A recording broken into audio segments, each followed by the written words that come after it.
Alors, Gilbert me dit que vous êtes écrivain ou vous êtes actrice, ou les deux? Les deux. Les deux. Et donc, Ok.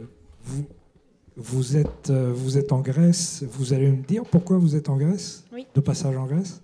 Alors, je suis en Grèce pour des recherches que j'effectue en ce moment sur la guerre d'indépendance, sur laquelle je suis en train d'écrire une pièce de théâtre. Voilà. Et qui va être présentée quand?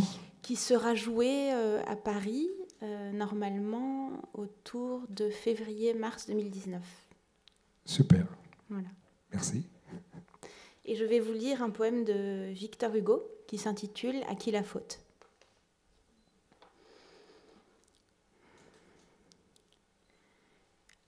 Tu viens d'incendier la bibliothèque?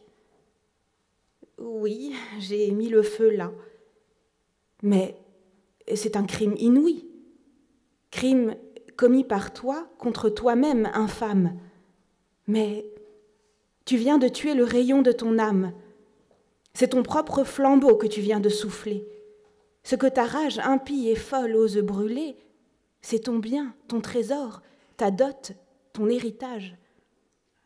Le livre, hostile au maître, est à ton avantage. Le livre a toujours pris fait et cause pour toi. Une bibliothèque est un acte de foi. Des générations ténébreuses encore qui rendent dans la nuit témoignage à l'aurore. Quoi? Dans ce vénérable amas de vérité, dans ces chefs-d'œuvre pleins de foudre et de clarté, dans ce tombeau des temps devenu répertoire, dans les siècles, dans l'homme antique, dans l'histoire, dans le passé, le son qu'épelle l'avenir, dans ce qui commença pour ne jamais finir, dans les poètes, quoi? Dans ce gouffre des Bibles, dans le divin monceau des Échilles terribles, des Homères, des Job, debout sur l'horizon, dans Molière, Voltaire et Kant, dans la raison, tu jettes, misérable, une torche enflammée. De tout l'esprit humain, tu fais de la fumée. As-tu donc oublié que ton libérateur, c'est le livre? Le livre est là sur la hauteur. Il luit. Parce qu'il brille et qu'il les illumine, il détruit l'échafaud, la guerre, la famine. Il parle. Plus d'esclaves et plus de parias. Ouvre un livre. Platon, Milton, Beccaria. Lis ces prophètes, Dante ou Shakespeare ou Corneille.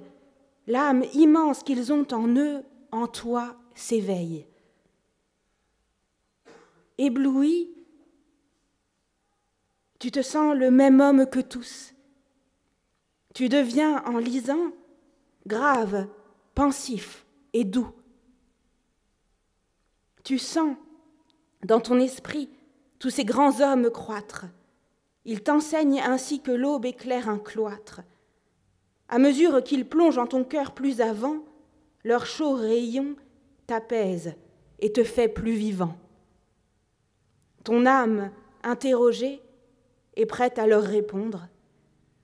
Tu te reconnais bon, puis meilleur. Tu sens fondre, comme la neige au feu, ton orgueil, tes fureurs, le mal, les préjugés, les rois, les empereurs, car la science en l'homme arrive la première. Puis vient la liberté. Toute cette lumière, c'est à toi. Comprends donc. Et c'est toi qui l'éteins.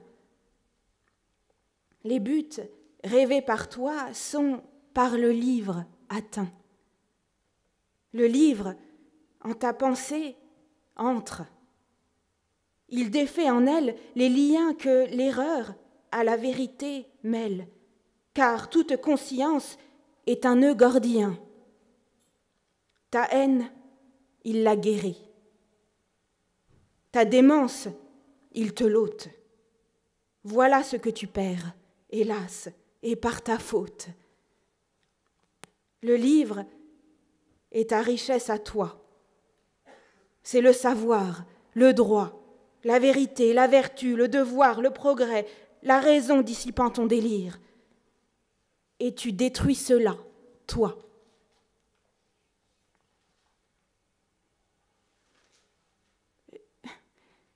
Je ne sais pas lire. Bravo. Merci beaucoup. Merci Anissa.